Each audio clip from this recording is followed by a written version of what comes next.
వీటిలో బ్రేకింగ్ చూస్తున్నాం. రాష్ట్రంలోని 69 లక్షల రైతుల కుటుంబాలకు భూభారతి పొట్టలు కానుకగా ఇస్తున్నామని అన్నారు సీఎం రేవంత్ రెడ్డి. ఇక ధరణిలోని సమస్యలకు కొత్త పొట్టలో పరిష్కారం దొరుకుతాయని అన్నారు. హైదరాబాద్ శిల్పారామ వేదికలో భూభారతి పొట్టలు 3 మండలాల్లో అమల్లోకి తెచ్చారు.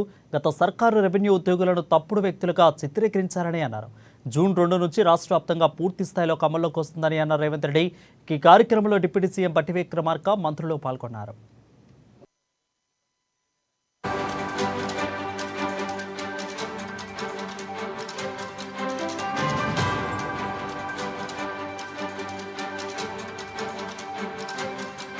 నిర్ణయించారు.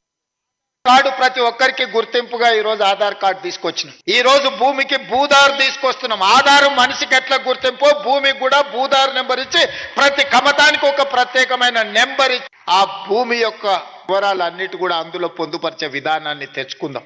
ఇంత సాంకేతిక విప్లవం ఉన్నప్పుడు అదో పెద్ద సమస్య. ప్రతి భూమిని మెజర్మెంట్ చేసి సరిహద్దులు నిర్ణయించి ఇండ్ల ప్లాట్లకు చేస్తలేమా?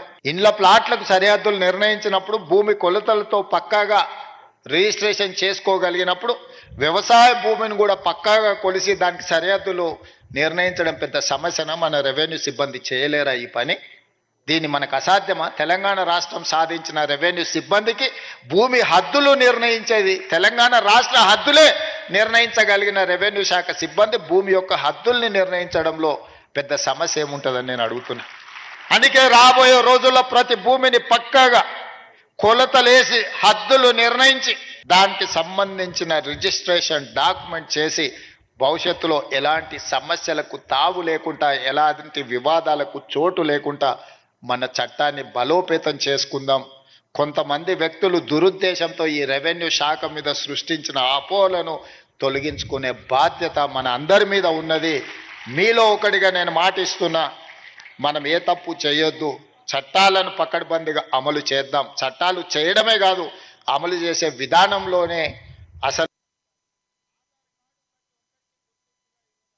తీసుకొచ్చినాం. ఈ రోజు భూమికి భూదారు తీసుకొస్తున్నాం. ఆధారం మనిషికి ఎట్లా గుర్తింపు, భూమికి కూడా భూదారు నెంబర్ ఇచ్చి ప్రతి కమతానికి ఒక ప్రత్యేకమైన నెంబర్ ఇచ్చి ఆ భూమి యొక్క వివరాలన్నిటి కూడా అందులో పొందుపరిచే విధానాన్ని తెచ్చుకుందాం. ఇంత సాంకేతిక విప్లవం ఉన్నప్పుడు అదో పెద్ద సమస్య. ప్రతి భూమిని మెజర్మెంట్ చేసి సరిహద్దులు నిర్ణయించి ఇండ్ల ప్లాట్లకు చేస్తలేమా? ఇండ్ల ప్లాట్లకు సరిహద్దులు నిర్ణయించినప్పుడు భూమి కొలతలతో పక్కాగా రిజిస్ట్రేషన్ చేసుకోగలిగినప్పుడు వ్యవసాయ భూమిని కూడా పక్కాగా కొలిసి దానికి సరిహద్దులు నిర్ణయించడం పెద్ద సమస్యన? మన రెవెన్యూ సిబ్బంది చేయలేరా ఈ పని?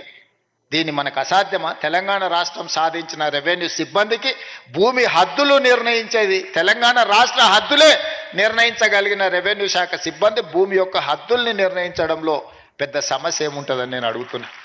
అందుకే రాబోయే రోజుల్లో ప్రతి భూమిని పక్కాగా